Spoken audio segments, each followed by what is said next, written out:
The rain hit the windshield like 1,000 tiny fists, blurring the neon of the city into hopeless smears of color. My heart wasn't beating. It was jackhammering against my ribs, a raw, panicked rhythm against the silence of the nearly deserted street. I was Zaria Holloway, 29 years old, and tonight, I was nothing but a drenched animal running for the life of the only person who mattered, my 3-year-old daughter, Kalea. I clutched Kalea against my chest, her tiny, gray-hooded body shaking not just from the cold, but from the fear she mirrored in my own frantic eyes. My light jacket was soaked through, sticking to my skin like a shroud, and my hair, usually a vibrant crown of curls, was matted and heavy with the downpour. We had mere seconds. I could hear the brutal, familiar roar of the engine that had haunted my sleep for the last 6 months, the engine of Dante's black SUV. I knew what would happen if he caught us, and the thought fueled a surge of adrenaline, so potent I almost screamed. My gaze frantically swept the street, desperate for any sign of a break, a sanctuary, anything.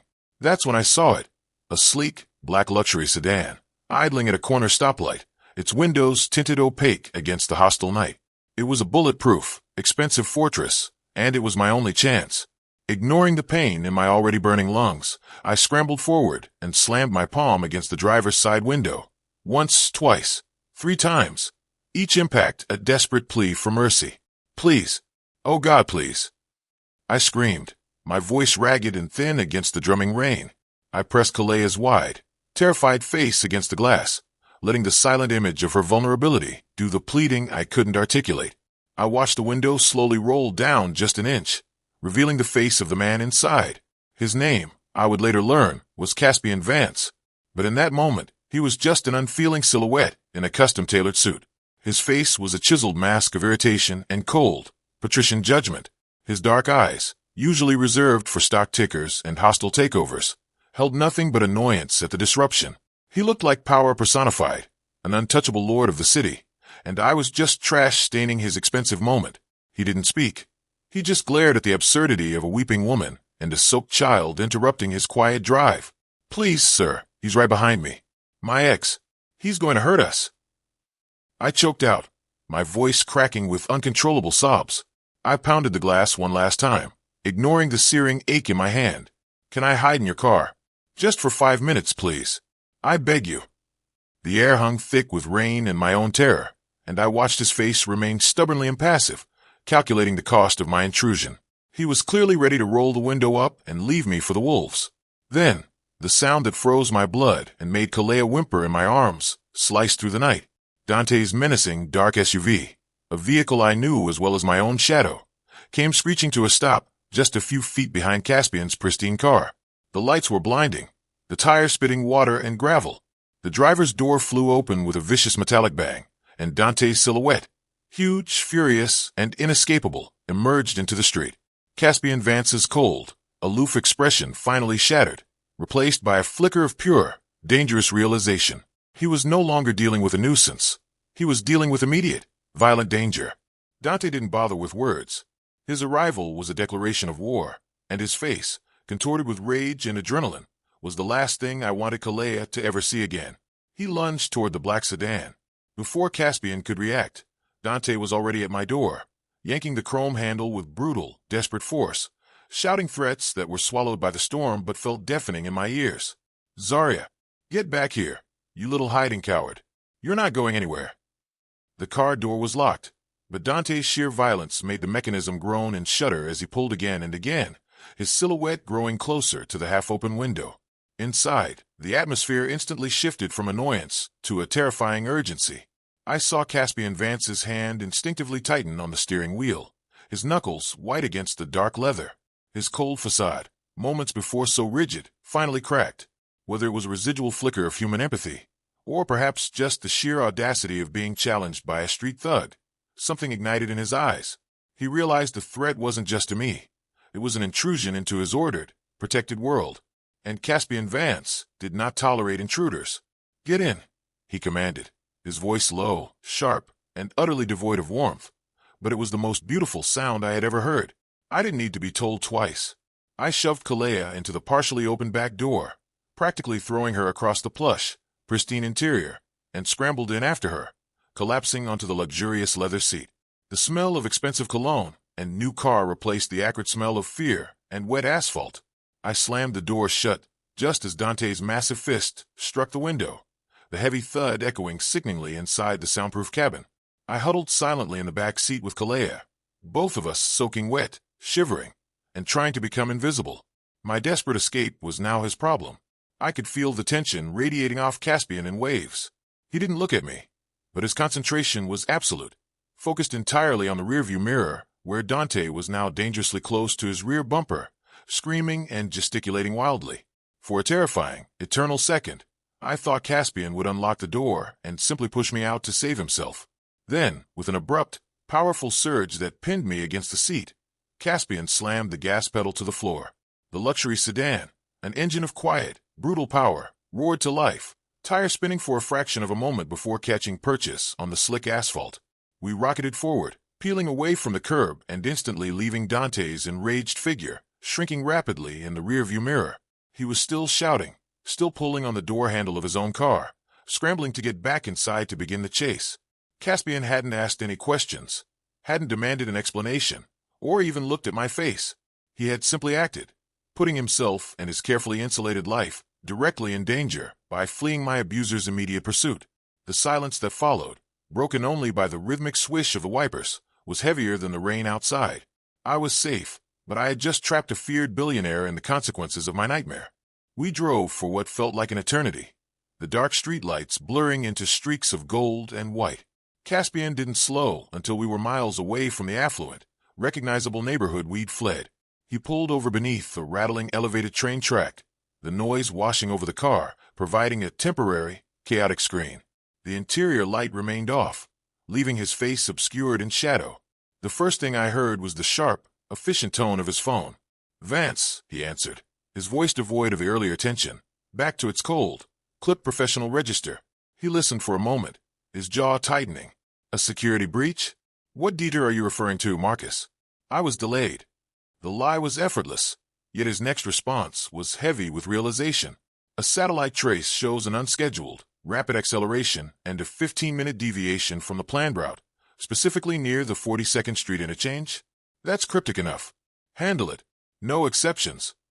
He hung up abruptly, a muscle twitching in his cheek. I realized then that my moment of safety had cost him far more than gas money. His life, I understood, was one of constant surveillance and rigid order, and I had just injected chaos into it. The cost of his impulsive act was already beginning to surface. His entire, monitored world was now on high alert because of a single deviation. I knew I owed him the truth, a debt I couldn't repay, but had to offer. Kalea had finally drifted into an exhausted sleep on the back seat, her tiny breaths steadying the frantic beat of my own heart. I leaned forward, my voice hushed and raw. "My name is Zaria Holloway, and the man back there, Dante, he won't stop." I took a shaky breath, the words tasting like ash.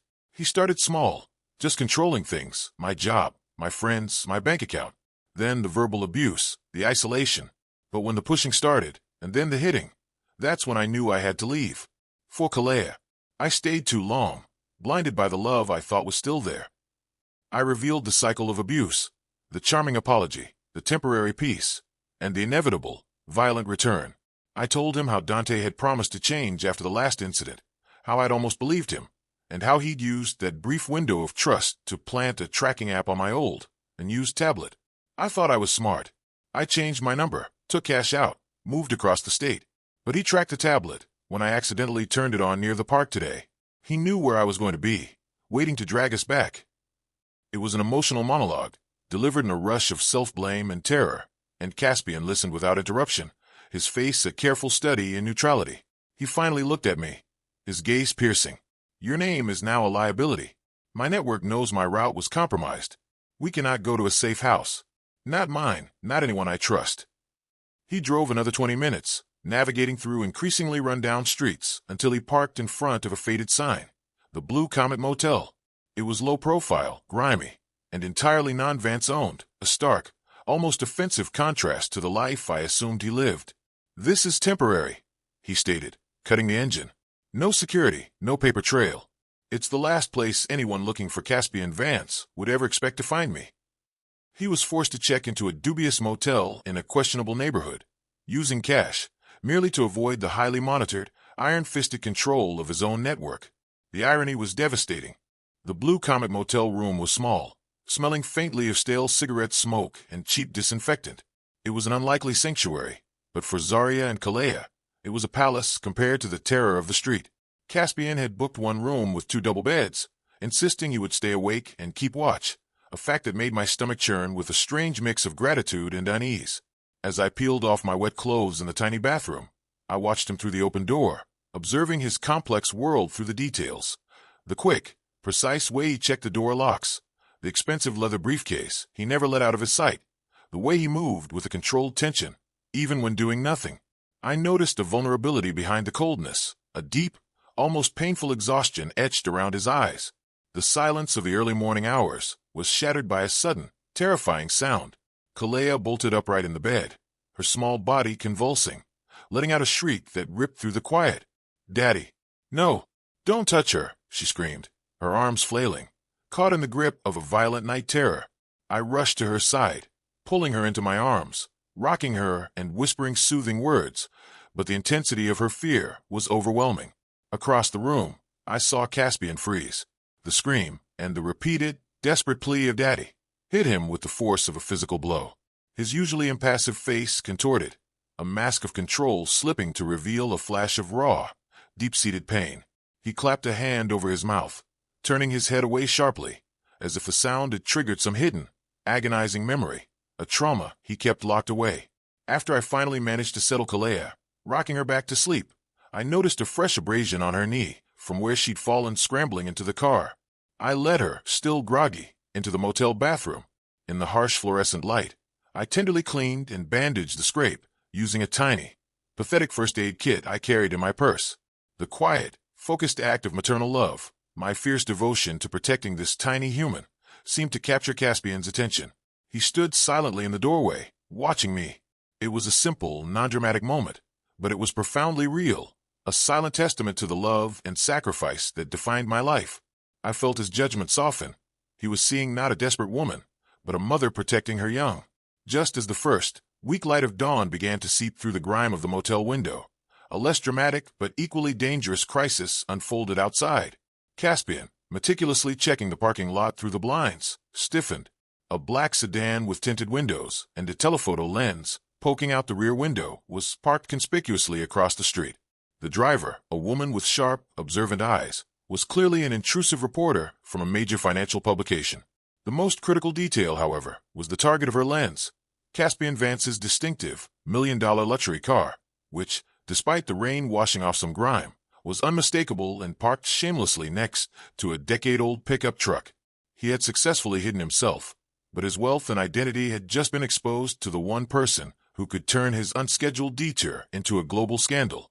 The sight of the paparazzo's lens across the street confirmed my worst fear. I hadn't just escaped Dante. I had dragged Caspian Vance into a firestorm of his own making, far deeper than a simple traffic infraction.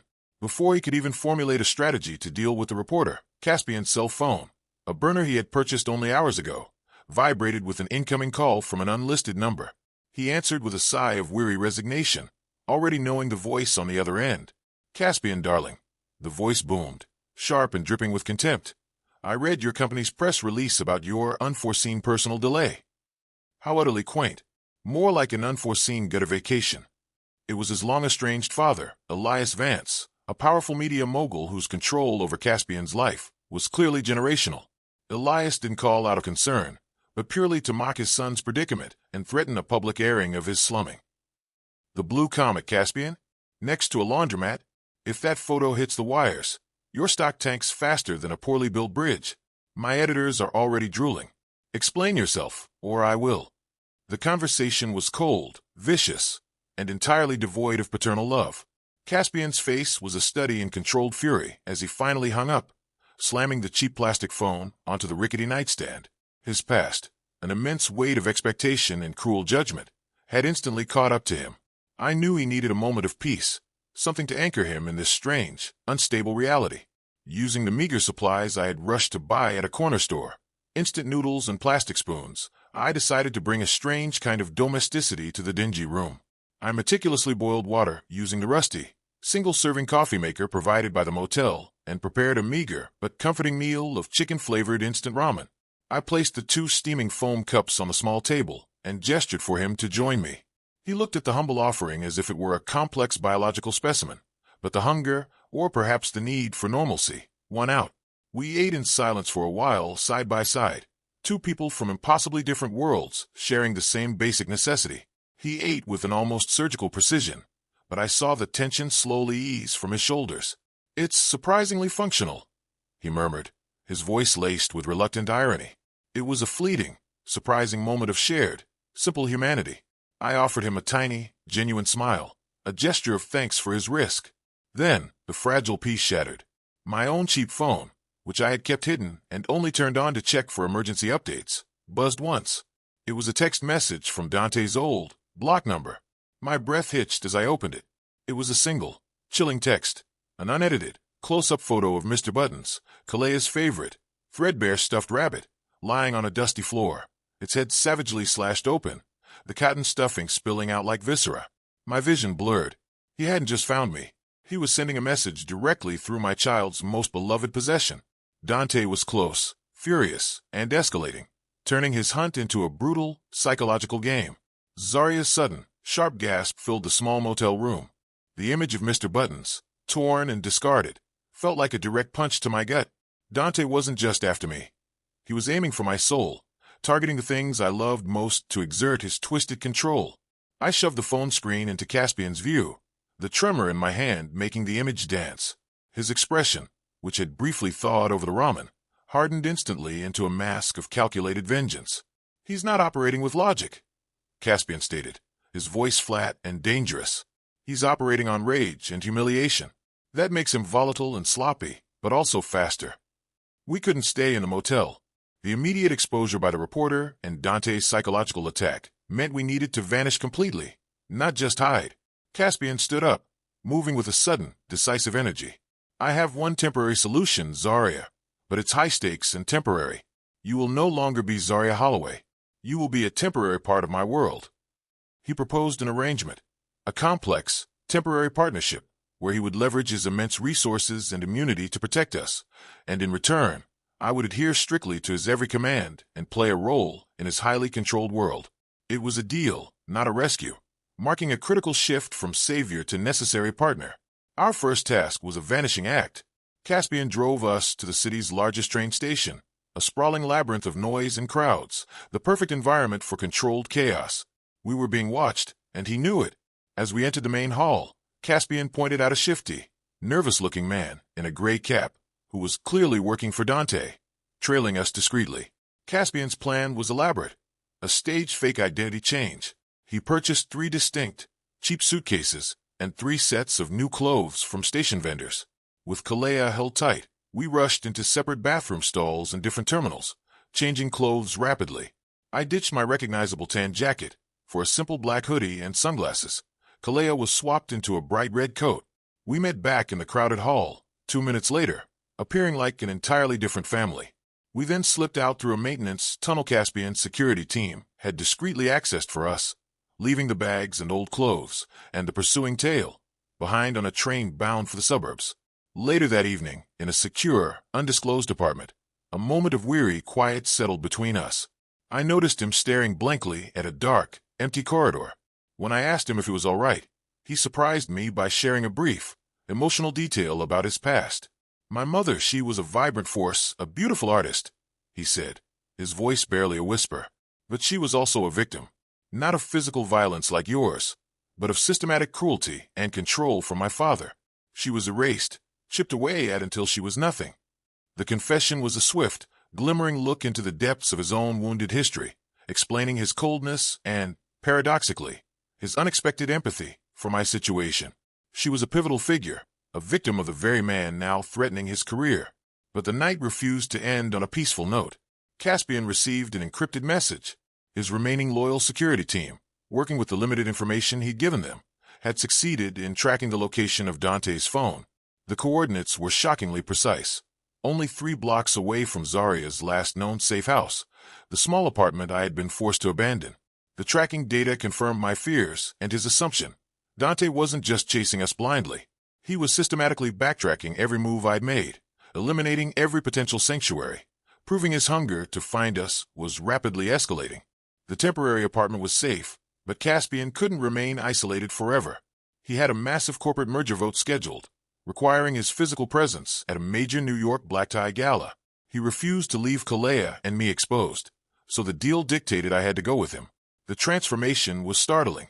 I traded my soaked street clothes for a borrowed, exquisite midnight blue gown, and a professional stylist, sworn to secrecy and flown in privately, had worked wonders on my hair and makeup, giving me the polished, impenetrable look of a high-powered professional. My new identity was Eleanor Hayes, Caspian's highly confidential, temporary executive assistant. I was an ornament, a shield, and a liability all at once.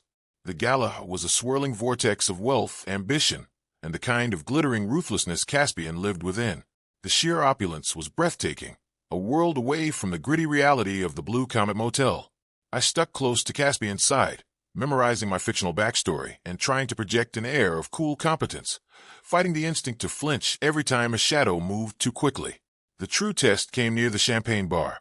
As I turned to retrieve a glass, I made brief eye contact with a man who looked vaguely familiar, a heavy-set, impeccably dressed figure who was laughing boisterously.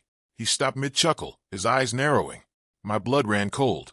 He was Silas Kincaid, one of Dante's former business associates, a man who had been at our house for countless dinners and knew my face intimately. Silas stared, his recognition a slow, creeping poison. I instantly dropped my gaze, clutching the champagne glass so tightly I thought it might shatter, praying the severe haircut and heavy makeup were enough of a disguise. He squinted, took a step closer, and then, mercifully, a loud celebrity arrival distracted him, and he shrugged, dismissing me as a passing resemblance. I nearly collapsed in relief. I had been nearly recognized by one of the last people on Earth who could connect me back to Dante. Later, the orchestra struck up a slow, intimate piece, and Caspian led me onto the dance floor. This was pure performance for the cameras and the curious eyes of the elite, as his hand settled firmly on the small of my back, guiding me with unexpected grace. The lines between our performance and genuine connection began to blur. The proximity was startling, the intense focus in his eyes, cutting through the noise of the room. We moved together, two wounded people relying on each other for balance in a dangerous environment. It was the longest, most unguarded moment we had shared, a silent acknowledgement that our lives were now inextricably linked. The music ended, and before I could move away, a familiar, smooth voice cut through the air. "Eleanor, isn't it? Such a pretty name for a woman with such terrified eyes." I turned to face Caspian's ruthless business rival, Senator Alastair Thorne, a politician known for his rapacious appetites. Thorne cornered me instantly, his smile too wide, his eyes too knowing. He leaned in conspiratorially, his breath cold against my ear, and whispered a chilling, calculated remark about my past identity that confirmed he knew exactly who I was. "Tell me, Zarya," he hissed, using my real name with sinister emphasis, "did your husband finally run out of money to pay for your silence?" The high society masquerade had collapsed, and I was exposed to the worst kind of danger. Senator Thorne's whispered challenge, the sound of my true name on his lips, felt like a bullet hitting its mark. My veneer of control instantly evaporated. He didn't just suspect, he knew. Thorne, sensing the fear radiating off me, didn't stop there. He straightened, drawing the attention of several nearby reporters and rival CEOs during a critical networking session. "Mr. Vance," he stated, his voice booming with false congeniality, "I was just inquiring about your lovely assistant. Her background is remarkably sparse. It seems quite the liability for a man running a merger of this scale. Perhaps she could clarify her professional history? Or perhaps," he added, turning the full force of his political stare onto me, "she could clarify the name she uses when she isn't playing dress-up." The lights seemed to intensify, and every eye in the room was suddenly fixed on me. I was forced into a terrifying, public performance, choosing between my safety and the absolute, immediate truth. Caspian, sensing the trap, put a reassuring, proprietary hand on my arm, but the answer had to come from me. I met Thorne's challenging gaze, taking a breath that steadied my shaking nerves. "Senator," I replied, my voice miraculously steady, "I'm afraid my history is only relevant to Mr. Vance's operations. Any suggestion that I am anyone other than Eleanor Hayes, or that I have committed a liability, is slanderous and, frankly, desperate political theater." It was a lie under extreme pressure, delivered in front of the world's elite, and the sheer audacity of my counterattack momentarily stunned Thorne into silence. The crisis passed, but the exposure was too great. We retreated immediately, not back to the city apartment, but to a remote safe house hidden deep in the upstate woods, far from all satellite and phone signals. The tension from the evening broke open the moment we crossed the threshold. In the stark quiet of the secluded cabin, we had a long, raw conversation. I confessed the full terror of Thorne's recognition, and Caspian, in turn, acknowledged the immense risk I was taking. "You're right, I'm scared," I admitted, peeling off the restrictive gown, feeling the weight of the lie. "But the betrayal I feel, it's worse than the fear. I trusted Dante. I built a life on his promises." Caspian leaned back, staring into the flickering fireplace. "Betrayal is the currency of my world, Zarya. My whole life has been a series of compromises. You compromise your morals to survive, and they compromise you to maintain control. I became cold, calculating, and ruthless because that was the only way to avoid becoming a victim like my mother. We've both made deals with the devil, haven't we? Yours to keep a home, mine to keep an empire." It was an intimate exchange about fear, betrayal, and the compromises we'd both made to survive our powerful, destructive partners. The conversation felt like a vital stitch, sewing our disparate fears into a shared experience. But even the upstate woods offered no true escape. Later that night, one of Caspian's covert contacts managed to relay a catastrophic piece of news. Dante, in a vicious act of revenge intended to draw Caspian out, had released highly sensitive, stolen financial information related to Senator Thorne's campaign financing. The data was engineered to look like it originated from a shell company owned by Caspian, making it appear that Caspian was actively framing and destroying his largest rival. The danger had violently escalated. Dante was no longer just chasing me. He was trying to collapse Caspian Vance's entire empire, making us both targets of the most powerful and ruthless people in the country. The crisis orchestrated by Dante forced Caspian out of the safe house. He had to address the corporate sabotage immediately, and he knew the only way to neutralize the threat was to confront the puppet master behind his own vulnerabilities, his father, Elias Vance. Before leaving, Caspian left me with a cryptic promise.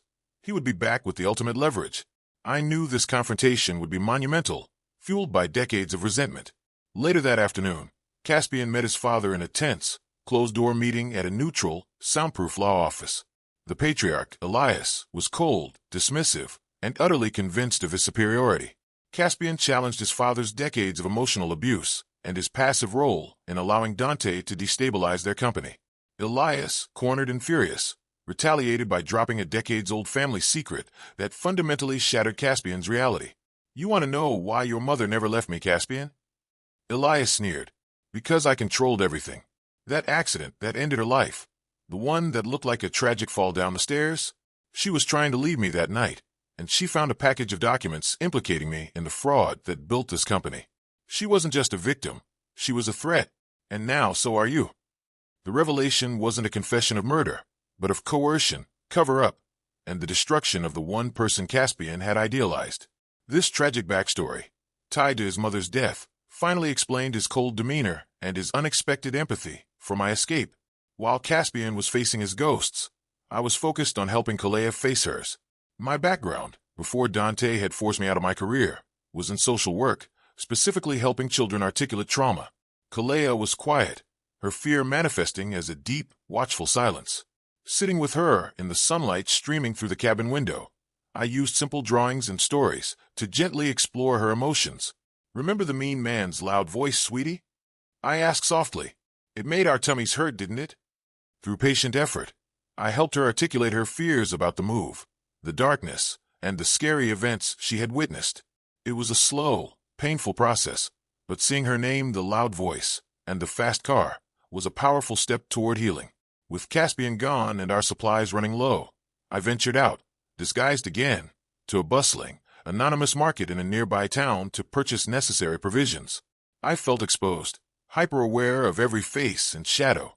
As I reached for a loaf of bread in a particularly crowded aisle, a large, elderly man bumped into me, apologizing profusely and fumbling with his cane. I barely registered the interaction, focused only on getting back to Kalea. It was a perfect, brief distraction.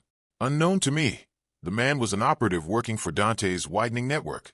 In that split second of confusion, he expertly reached down, lifted the sole of my right boot, a distinct pair Caspian had provided, and planted a sophisticated GPS tracker inside the hollowed-out rubber, sealing the scene perfectly. I walked out of the crowded market, feeling a false sense of accomplishment, utterly unaware that I was now a beacon, broadcasting our exact location to the very person we were trying to escape. The GPS tracker hidden in my boot was a ticking time bomb I knew nothing about. I was still under the illusion of safety, reinforced by the brief respite in the secluded cabin. Caspian, despite the fresh emotional wreckage of confronting his father, insisted on taking Kalea and me out for a few hours. He knew constant confinement was damaging. He drove us to a large, public park several towns over, believing the sheer number of people would offer camouflage. It was meant to be a simple, peaceful afternoon. We were standing near the duck pond, when suddenly, the atmosphere curdled. A black, unmarked van screeched to a halt on the service road. Before we could react, 3 heavy-set men in dark clothing spilled out, moving with terrifying, practiced speed. It was an ambush, calculated and brutal, and it was aimed directly at us. They hadn't followed Caspian's cars. They had followed me. Caspian reacted instantly, his years of calculated self-preservation kicking in. He shoved Kalea hard behind a large oak tree and grabbed my wrist, pulling me into a chaotic, defensive sprint across the grass. The assailants were aggressive, shouting commands and closing the distance rapidly. The attack required immediate, physical defense. Caspian used the crowded park to his advantage, maneuvering us through running crowds and forcing a path through the commotion. He executed swift, precise defensive maneuvers, a sharp elbow to one attacker's ribs, a well-timed trip over a discarded frisbee for another, proving his wealth had paid for far more than just suits and cars. We managed to reach the safety of our car just as the park security was responding to the chaos. Earlier that morning, before the park, and as a quiet contrast to the danger, Caspian had performed a small act of profound kindness. In a rare display of vulnerability, he had taken me to a small, antique jeweler and purchased Kalea a small, worn, musical locket. It was tarnished and simple, nothing like the glittering things he owned, but when wound, it played a fragile, gentle lullaby. It was mine, he confessed, his voice low. My mother gave it to me. I kept it hidden from my father. The gesture, born of shared trauma and protection, cemented a quiet, unspoken bond between the cold billionaire and my innocent daughter. We made it back to the safe house, adrenaline crashing into fear. Caspian immediately contacted his inner circle to analyze the ambush, demanding to know how they had been tracked. The answer came not from data, but from a desperate, heavily encrypted call. Marcus, Caspian's long-trusted head of security, who had been with him for 2 decades, finally broke. The voice on the other end was choked with shame and panic. Marcus confessed to taking bribes from Dante. Dante had used the lure of a massive, early retirement pension, something Marcus desperately needed for an ailing parent, to get access to Caspian's security protocols and eventually plant the final tracker. Marcus was the mole, and he had revealed everything. As Caspian listened, his face turning to stone, Marcus abruptly hung up the line. A moment later, a pre-written, self-destructing text arrived. "I'm sorry, sir, but I can't face you." Marcus had vanished, severing all contact, the devastating act of betrayal confirming that the danger was now not only external, but deeply entrenched within Caspian's once impenetrable defenses. The betrayal by Marcus was a catastrophic blow. It meant that every protocol Caspian had ever established, every safe house, every communication channel was compromised. We were completely exposed and completely alone. The safe house was no longer safe. There was only one response left: total erasure. Caspian looked at me, his eyes burning with grim determination. "We can't rely on my world anymore. It's tainted." He spent the next hour performing a radical act of self-dismantling. Methodically, and without hesitation, Caspian destroyed all his communication devices, smashing his encrypted phone with a hammer, incinerating his contact lists, and digitally wiping all personal files from the safe house's computer. He cut off every remaining contact, effectively going completely dark. He made himself an untraceable target, sacrificing his business control and professional reputation to protect Zarya and Kalea. The power move was silent but absolute. Caspian Vance, the feared billionaire, had vanished from the grid. The silence that followed was heavy but oddly reassuring. In the forced isolation, the need for normalcy became paramount. The tension was suffocating, and I instinctively sought refuge in the simple, grounding acts of domestic life. Caspian, used to private chefs and Michelin-star dining, had meager provisions. I decided to teach him how to make a comforting, simple meal from my childhood: rice and beans cooked with spices, and a single bouillon cube. He watched me with a strange mix of curiosity and awkwardness, his expensive suit jacket shed for a plain t-shirt. I guided his hands through chopping an onion, the raw simplicity of the task a stark contrast to the complexity of his usual existence. We ate together by the light of a single lamp, the shared, simple meal creating a moment of deep, emotional intimacy, built on mutual reliance rather than glamour. As we were clearing the dishes, Caspian gestured to a dusty, first-edition copy of a classic novel tucked away on a shelf. "My mother loved that book," he murmured. "It's the only personal item she ever left me." Curious, I pulled the volume down, running my fingers over the worn leather binding. As the book opened, a thin, brittle piece of paper slipped out. It was a hidden, decades-old letter from his mother, tucked between the pages like a secret pressed flower. The handwriting was delicate but frantic. I held my breath as I read the faded ink. It wasn't a love note. It was a desperate confession. She wrote that she knew about a darker secret in the Vance family, something Elias had built his entire fortune on, and that she had copies of the proof hidden away. The letter ended with a vague instruction to look in a specific, forgotten family property. The discovery suggested that not only had she known about the corporate crime, but that she had prepared for the eventuality of her husband's cruelty, giving Caspian the key to finally bringing down his own corrupt family structure. The letter from Caspian's mother was more than just a piece of paper. It was a ghost returning to offer salvation. The content was a meticulous, decades-old confession, detailing Elias Vance's direct complicity in a massive corporate crime, fraudulent accounting, and the deliberate collapse of a rival firm to secure their dominance. My mother had known everything, and in her final act of defiance against her cruel husband, she had left behind the undeniable proof. This was the ultimate leverage Caspian had sought, not against Dante directly, but against the source of his entire family's systemic corruption. Caspian, holding the fragile paper, finally looked free of the paralyzing guilt of his past. He vowed then and there that he would dismantle his father's world, not for power, but for justice and for the freedom of us all. As we prepared for the inevitable confrontation, the high stakes of our shared danger deepened the feelings that had been simmering between us. We were a fortress of two, bound by fear and necessity, yet something profoundly real had blossomed. Later that evening, after Kalea was asleep, the intensity between us became too strong to ignore. We stood near the window, watching the silent, snow-dusted landscape outside. He turned to me, his hand reaching out tentatively, his touch no longer cold or clinical, but warm and hesitant. He didn't speak. He didn't need to. Our eyes locked, acknowledging the risk, the reliance, and the deep, mutual respect we had forged in the crucible of this nightmare. He was my protector, and I was his anchor to a humanity he had long forsaken. He gently cupped my face, and we shared our first kiss, a moment born not of shallow passion, but of the immense relief of finding safety in each other, a commitment forged in silence. It was a vow. We would survive this together. The morning brought the terrifying culmination of Dante's escalating rage. Despite Caspian having vanished from the grid, Dante, now completely unhinged and desperate, decided to strike at the physical symbol of Caspian's power. An urgent, encrypted warning message finally slipped through to Caspian's last secure channel. Dante had sent a heavily armed group to invade the main Vance headquarters in the city, demanding to speak to Caspian Vance. The violent takeover was complete. Dante was holding dozens of high-ranking employees, my former neighbors and their families, hostage. The line ended with a chilling, frantic detail. Dante wasn't just demanding money or Zarya's surrender. He was reveling in the chaos, ensuring the entire city was aware of his violent grip on the Vance legacy. The confrontation we had been dreading was no longer a personal feud. It was a public, lethal hostage crisis. The image of Dante holding innocent people hostage in Caspian's own tower ignited a cold, lethal resolve in Caspian. He knew the hostages were leverage against him, but more importantly, he knew Dante was the symptom of a deeply corrupt system, the same system his father had created. The time for hiding was over.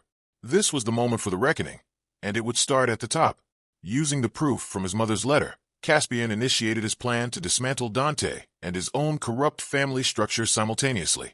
Operating from the dark web and using a series of untraceable shell accounts, he began meticulously leaking the evidence, the irrefutable documents detailing Elias Vance's decades of corporate fraud and tax evasion, directly to the SEC and the FBI. It was a digital nuclear strike. The documents not only collapsed his father's empire under the weight of criminal investigation, but also, as a calculated secondary measure, exposed several of Dante's old, illegal dealings that were tied to Elias Vance's operations. The fallout was immediate. Within hours, the Vance conglomerate was halted, the stock suspended, and federal agents were swarming the financial district, creating a chaos that would draw resources away from the hostage site. While Caspian was working his vengeance, I had to ensure Kalea was shielded, yet prepared. The little girl could sense the immense, dark pressure closing in. She was panicked, clinging to me and asking why the loud voice man was still trying to find us. I sat her down and began to tell her a story, not of a princess waiting to be rescued, but of a brave queen named Zari. This queen didn't have a sword, sweetie. Her power was her heart and her kindness, I whispered, holding her tight. I told her how Queen Zari faced the dragon of fear, not by fighting it, but by standing tall and remembering that her strength was inside her. It was an empowering story, designed to prepare her tiny spirit for the overwhelming chaos that was about to erupt, teaching her that even in the most extreme moments, courage was a choice. The news from the city was deafening. Every channel was broadcasting live from the scene. As we watched a shaky news feed on a cheap laptop, Dante appeared on screen, hijacking the local broadcast. His face was wild, manic, and full of desperate malice. He pointed a shaking finger at the camera, his voice amplified by the hijacked broadcast system. "Caspian Vance, I know you're watching. I know you're protecting her," he screamed, completely unhinged. He issued a chilling, public ultimatum for the entire city to hear. "I will release the hostages only when Zaria Holloway walks through these doors alone. Bring me the woman who ruined my life, or the blood of your precious employees is on your hands." The demand was final and terrifying, forcing the ultimate choice upon us: my freedom, or the lives of dozens of innocent people.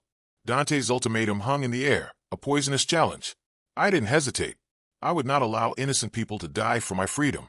I looked at Caspian, whose face was etched with fear and fury at my decision.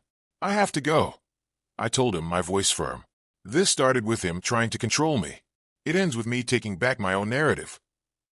I was the queen in my own story now, and I was walking straight into the dragon's lair." I agreed to the exchange, making arrangements with the police negotiators on a secure line, insisting on my terms: a clear path and no police intervention until the hostages were safely released. Caspian tried to argue, to veto the plan, but I stood my ground. While I prepared, donning a plain, dark jacket, he worked feverishly. Unknown to me, he was quietly utilizing a deeply hidden contact, a former intelligence operative who owed him a major favor, to set up a tactical perimeter around the Vance building. This wasn't a rescue team. It was a ghost security detail, establishing specific lines of sight and intervention points, ensuring my safety without my knowledge. He had given up on his business, but he would not give up on me. I arrived at the headquarters building, the streets swarming with police, news vans, and SWAT teams held frustratingly at bay. I walked the final block alone, the cameras focused entirely on me. Just before crossing the police tape, I reached inside my pocket, where Caspian had discreetly hidden a tiny, high-powered microphone connected to a hacked broadcast frequency. This was my weapon. As I walked, my voice, calm and clear despite the tremors in my soul, cut into the live local news feed, overriding the reporter's frantic chatter. "My name is Zaria Holloway," I began, my voice carrying over the airwaves to millions of listeners, including Dante inside. "And I am not here because I ruined Dante's life. I am here because he stole mine." I delivered a powerful, live confession of his abuse, detailing the manipulation, the isolation, the financial control, and the violence. I named his shame, revealing the truth to the entire nation watching. My confession was defiant and empowering, a final reclamation of my identity. Inside, Dante heard my words and snapped. The confession, the ultimate humiliation, was more painful than any corporate failure. He released the hostages in a fit of blind rage and burst through the doors, seeing only me. He didn't care about the cameras or the police. He charged, a terrifying, massive figure intent on absolute destruction. The final, violent struggle erupted the moment he lunged to grab me, his fingers closing around my arm with brutal force. Before I could even cry out, a black streak shot across the plaza. Caspian, who had been watching from a hidden vantage point, broke his own rule of caution. He had not only established a perimeter, he had placed himself at the center of the danger. He slammed into Dante with unexpected force, sending him reeling. The ensuing fight was raw, brutal, and terrifying. Not a clean corporate move, but a desperate, physical fight between the man who sought to control and the man determined to protect. Blows were exchanged, the sound echoing sharply off the glass tower. Finally, Caspian landed a calculated, powerful strike, sending Dante crashing to the ground, unconscious. Police swarmed the scene instantly, but Zarya and Kalea's freedom had been won, not by law enforcement, but by a final, desperate physical confrontation. The fight concluded on the pavement outside the Vance headquarters with a sharp click of handcuffs. Dante, groaning and defeated, was hauled away by the authorities, his power over my life finally, physically broken. The hostages were safe, the city was in shock, and the air was filled with the sound of sirens and camera shutters. I rushed to Caspian, examining his bruised face and bloodied knuckles, overwhelmed by the fierce reality of his protection. But the reckoning wasn't complete. Even as Dante was secured, a final, calculated blow struck. Caspian's secure line chirped one last time. It was a formal corporate notification. Elias Vance, already under federal investigation, had executed a final, vicious move. He had liquidated a vast portion of his personal holdings and immediately diverted the funds to a hidden, untraceable offshore trust in Kalea's name, specifically naming Zarya as the executor, tying me forever to the Vance legacy, making it impossible for me to fully separate from his financial control without engaging in a decade of legal battles. It was one last, desperate attempt by the patriarch to take a final shot at destroying his son by binding him permanently to the woman he loved. The chaos subsided, the investigations began, and the Vance empire crumbled under the weight of the leaked evidence. We took Kalea, still clutching her musical locket, and disappeared. Far from the towering glass and concrete of the city, we started a new, peaceful life in a quiet, coastal town in the Pacific Northwest. We focused on healing. Caspian, shed of his empire, found a simplicity and a kindness in working with his hands, restoring old boats. I, Zarya, found strength not in running, but in building, enrolling in local courses to eventually reopen my social work practice. We watched Kalea learn to laugh without flinching, focusing entirely on healing and the construction of a genuine future together, built on trust and shared sacrifice. 1 year passed, marked by sunrises over the Pacific instead of skyscrapers. We sat on the porch one evening, the air quiet and clean. Caspian handed me a set of meticulously bound legal documents. "Your father's final attack," he said, gesturing to the papers. "The trust he created for Kalea. It was designed to keep you entangled in the Vance drama forever."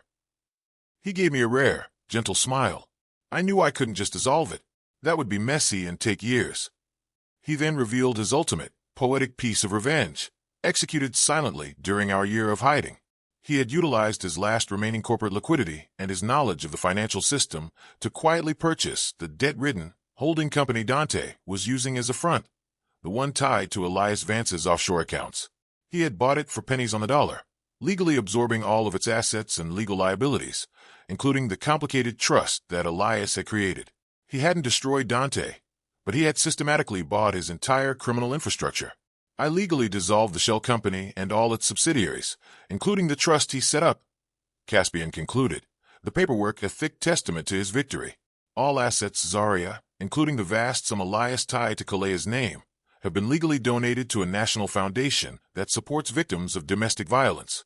Dante has nothing, Elias has nothing, and you, my love, are truly free, with a foundation built not on debt, but on generosity. The revenge was complete, final, and constructive. It was a message about kindness and empathy, built on the ruins of betrayal and heartbreak. The last scene unfolded as we sat together, Kalea asleep on my lap, watching the first light of dawn paint the water gold. The ocean stretched out before us, endless and open. I leaned my head on Caspian's shoulder, feeling the steady beat of his heart. We were two broken people who had found wholeness, finally watching a sunrise, truly free.